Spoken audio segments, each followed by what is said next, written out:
Hello dear students, very good morning to you all. In today's class I start module number 4 for you.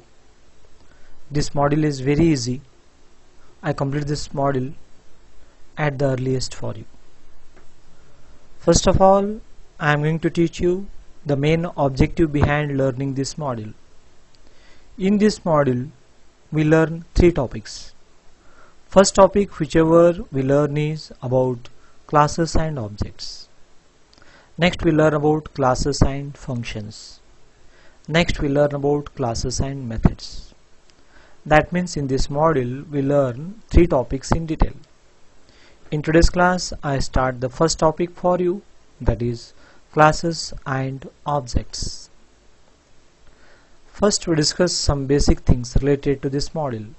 What is that, do you know? Till today I taught you many topics from the Python.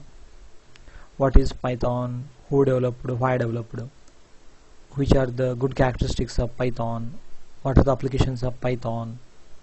Then we studied the decision making statements available in Python, loop statements. We studied different data types like list, dictionary, tuples, as well as how to work with strings, how to write regular expressions in order to match the pattern for its existence in the string. We studied many things in Python.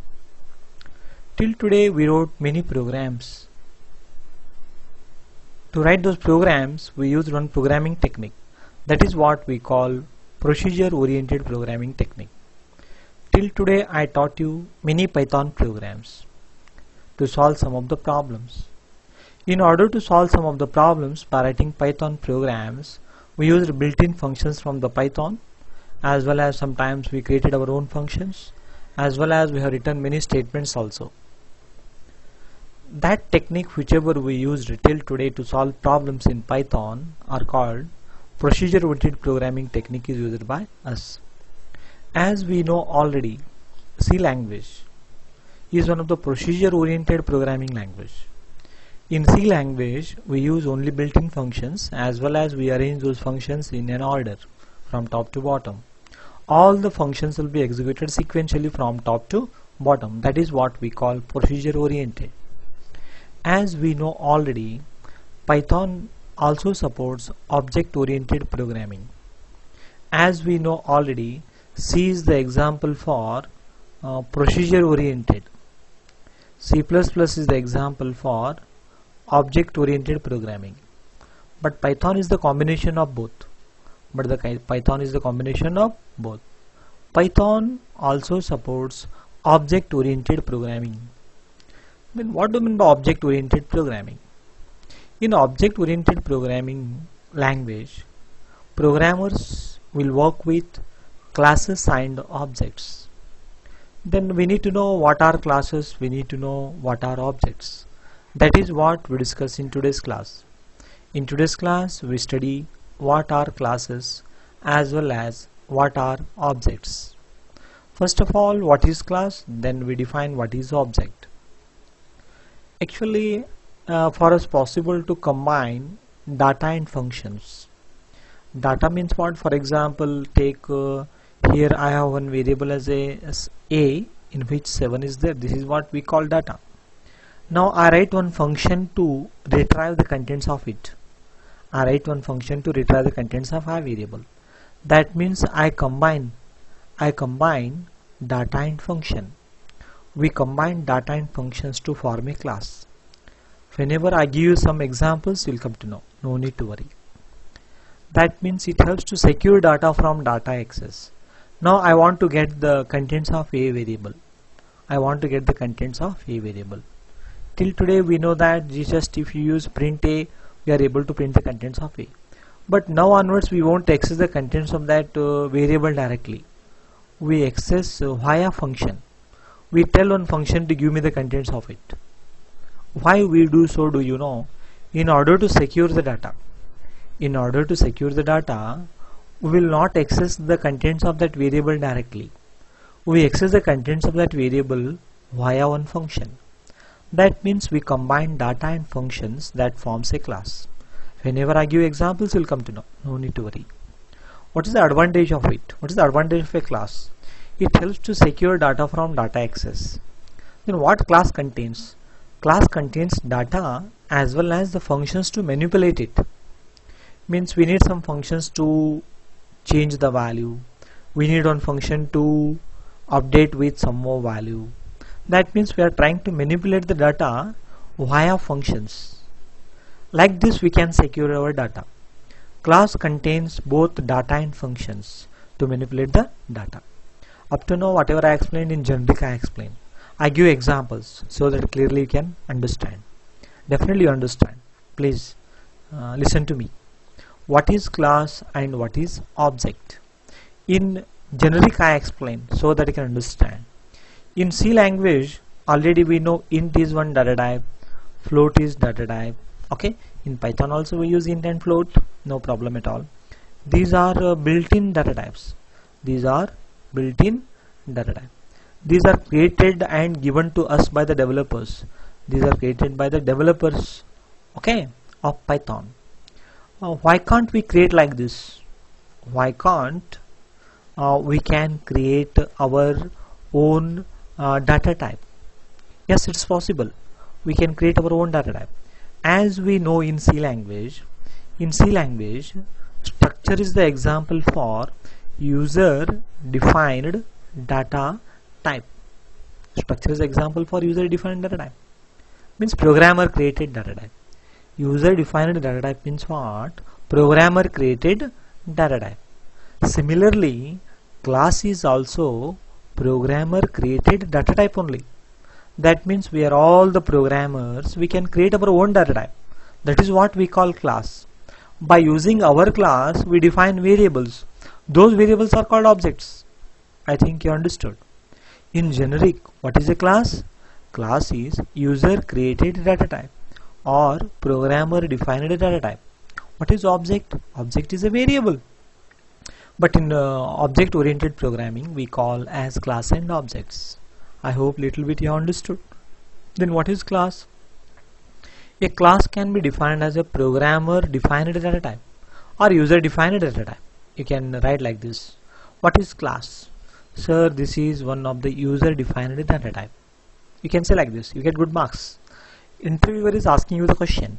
What is class? Can you tell me the answer, my dear student? A class can be defined as a programmer defined data type or user created data type. Then what is object? Object can be defined as a variable. Of which type? Of the class type whichever you created. Object can be defined as a variable of the user defined data type. I hope you understood. We define objects, that means we define variables by using our own data type called class. Now in this class I teach you, that means all together we learn about how to create our own data type. That means how to define a class. How to define a class means how to create our own data type. That is what I teach in my today's class. Up to now whatever I taught for 8 minutes I revise for you. In today's class I am going to start you classes and objects. Till today we wrote many programs in Python, but we used procedure oriented programming technique. But the Python also supports object oriented programming. That means we need to know about classes and objects. Int, float, all these are examples for built-in data type. These are given by the developers. Why can't we create our own? Why can't we create our own? In C language, structure is user defined data type. Similarly, in object oriented programming, class is user created data type. Object is nothing but variable. That means we define objects by using the created class. Then what is class? A class can be defined as a user defined data type or programmer defined data type. What is an object? An object can be defined as a variable of the user defined class type. We define objects by using our own data type called class. Now we learn how to define our class. See the example. How to create our own class, that is what I explained. How to define a class. We create our own class by using the keyword class. In Python, class is a keyword. This keyword we use, class keyword is must. You write the class compulsory. Afterwards, any one suitable name. You only decide one name for your data type. Afterwards, n number of instructions we write, statement 1, statement 2, statement 3, and so on. Like this we create class. Class contains both data members. Class contains both data members. Data members means data will be there, as well as class contains data class contains data, both data member and functions to operate the data. It contains both, no problem. Then how to create, once we create a class, what we do you know? We define object. What is the syntax? First object name equals to class name and 2 parentheses. First we define the class, next we define the objects. First we create the data type, then we define the variable. What is the syntax we use for creating class? Class and class name and n number of instructions. And to define the objects, object name equals to class name and 2 parentheses. See the example. Define a class to store the value 5. Class is must, that is a keyword. And suitable class name, I have given my class name as my class and colon is must. X equals to 5. This is a data member. Now in this class there is no function. It's very simple example. How to define the object? O1 is the object name, that means variable, equals to class name. What is the class name? My class, 2 parentheses. That means we defined one object as O1 of the type my class. How to print the contents of X? X O1.X. How to access it? O1.X. In C language, S1 dot roll number, S1 dot RNO, S1 dot M1, S1 dot, like that dot operator we use now. Similarly here also we interact with the data member with the dot operator. Okay, sorry, come back. Now I created one class named my class with only one value inside the X variable, and O1 is the object of the type my class. Then I am trying to print the contents of X. How to access that one? We use dot operator, O1.X. Whenever we run, we get X equals to 5. I run this program practical and I will show you. Okay, dear students, already I saved the file named myclass1.py. Just class is the keyword and the class whichever I am going to create is my class, then colon is must. Just I have the data member, that is X equals to 5. Then how to define the object? O1 is the object here and the class name is my class and 2 parentheses is must. That means first I defined the class, next I defined the object. I want to print the contents of X now. Just X equals to, this is the message, text message, equals to O1.5. Sorry, O1.X. That means we get 5. Let us run the program and see the output. Okay, X equals to 5. We got the result. This is very simple example for how to define class and how to define object. I hope you have understood. Very good. And see one more example for you. This is from the textbook recommended by VTU Belgavi. Define a class to store X and Y coordinates. You have to create one class and you have to store the X coordinate and Y coordinate value to represent a point in 2D space. On a graph, if you want to represent one point, we need to mention the X distance as well as the Y distance. That is what we call X coordinate and Y coordinate. Define one class so that you can store X as some value and Y as some value to represent one point in 2D space. See the example. And the class name is point, colon is must, and X equals to 10, Y equals to 10, 20.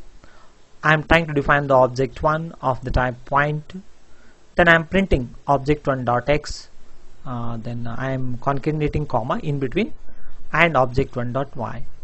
And once you run, we get 10, 20. Let us run the program practical and see the output. Okay, dear students, come back. I am creating one class named point colon with 2 data members X and Y. X is rank 10, Y is rank 20.